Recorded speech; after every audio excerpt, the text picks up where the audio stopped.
All right, so this is what we did in our modern swing class. The lovely, talented Emma Cormie is here helping me out with what we did in tonight's pattern.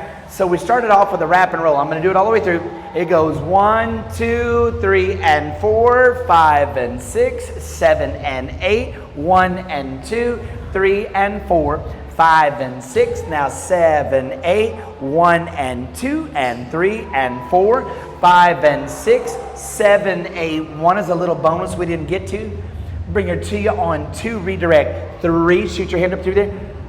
3, and 4, 5, and 6. So we didn't get to that part, but that's how we were going to finish that out, with a little closed redirect at the end, because our theme was redirect, right? And I'll do that again, and this time I will stop. Now that she knows, I'm going to throw the extra bonus part on there. So we go 1, 2, 3, and 4, 5, 6, 7, and 8, 1, and 2, 3, and 4, 5, and 6, 7, 8, 1, and 2, and 3, and 4, 5, and 6, 7, 8, 1, 2, 3, and 4, 5, and 6, okay? All right, now,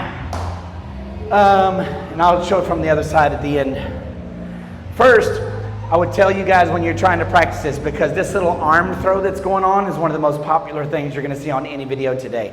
So I wanted to throw it in there so you guys had a little better understanding of how it works. It wasn't all that scary. It's like, can I even do that? And then immediately you were able to do it. So congrats on that, okay? It's just really about knowing. I would tell you to practice doing a wrap and roll, just to remind yourself what it's supposed to feel like for the lady, because it really shouldn't feel different to her. So I'm going to give her a wrap and roll to another wrap to a hip catch with a redirect. That's the first part. So 1, 2, triple 3, and 4, triple 5, and 6, triple 7, and 8, triple 1, and 2, triple 3, and 4, triple 5, and 6. That is what's happening. We're going to do a turn in the middle. Now the lady's footwork is going to stay the same, so she's going to continue to do the 5 and 6, 7 and 8, 1 and 2 to the hip catch over there. I'm going to do a 5, 6 instead of trying to make that a triple. So I'm going to go 1, 2, 3, and 4, and I step 5, and I hooked my foot 6. Now what I've done, go ahead and put your weight on that for me, on that foot. I'm still making her go 5 and 6, so it's still my job to bounce her off of the 5 and make her come back to the 6 foot. But what I did was I stepped 5 twist, hooked behind and twist, and I'm looking over my left shoulder at my partner.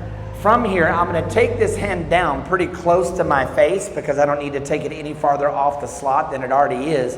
I'm going to take it down and send it around her hip for 7 and 8, and then I'm going to go 1 and 2. So I go right back to my footwork that I used on the original wrap and roll before I decided that I was going to do this part over here, and then I give her that redirect and triple step. So guys, my footwork, 1, 2, drop, triple, side step, 5, twist, hook, 6, twist, turn on your right foot, 7 and 8, and get that lady back to a wrap.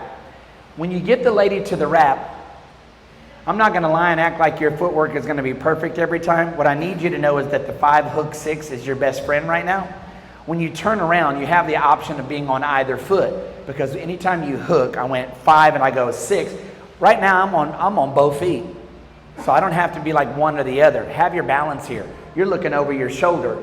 Turn and face her, and I'm basically doing a left, right, left.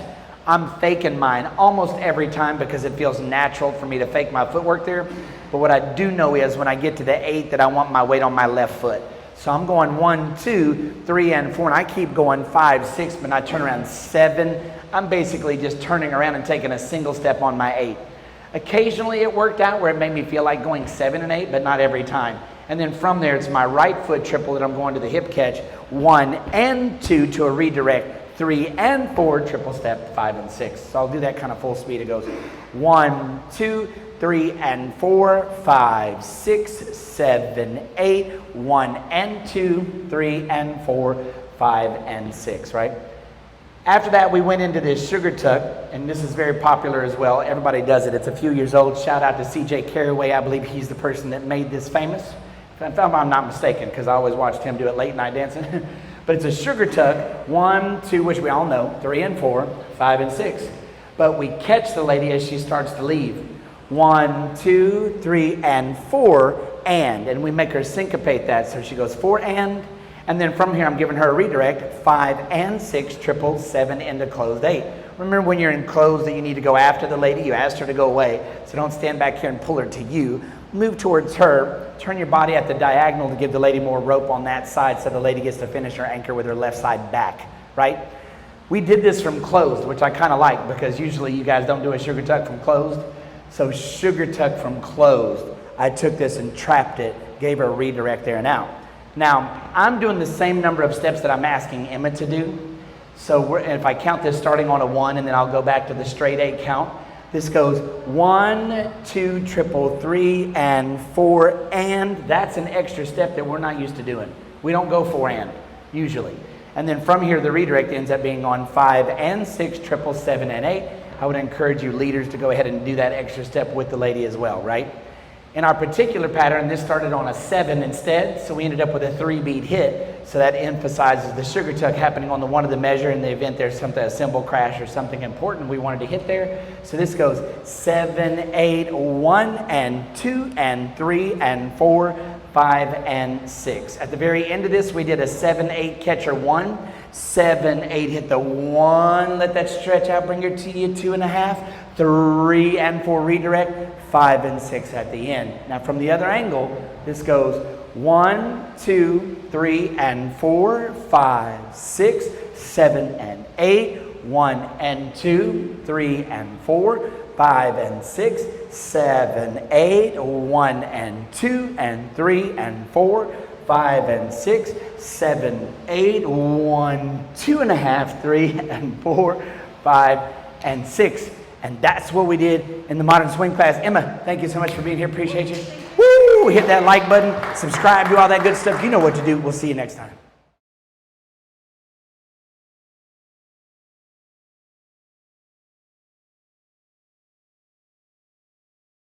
Side step, 5, twist, hook, 6, twist. Turn on your right foot, 7 and 8, and get that lady back to a wrap. When you get the lady to the wrap, I'm not going to lie and act like your footwork is going to be perfect every time, but I need you to know that the 5 hook 6 is your best friend right now. When you turn around, you have the option of being on either foot, because anytime you hook, I went 5 and I go 6. Right now, I'm on both feet, so I don't have to be like one or the other. Have your balance here. You're looking over your shoulder. Turn and face her, and I'm basically doing a left, right, left. I'm faking mine almost every time because it feels natural for me to fake my footwork here. But what I do know is when I get to the 8 that I want my weight on my left foot. So I'm going 1, 2, 3, and 4. I keep going 5, 6, and I turn around 7. I'm basically just turning around and taking a single step on my 8. Occasionally it worked out where it made me feel like only 7 8, but not every time. And then from there, it's my right foot triple. I'm going to the hip catch. 1 and 2 to a redirect. 3 and 4 triple step, 5 and 6. So I'll do that kind of full speed of it. 1, 2, 3, and 4, 5, 6, 7, 8, 1 and 2, 3 and 4, 5 and 6, right? After that, we went into this sugar tuck, but we were going to take more time. So I'm not pressing into that foot because she just showed me she wants to stay there. So now suddenly, she shows me she wants to be there, and I'm like, oh, okay. So I can move the foot. And so I'm going to go on to my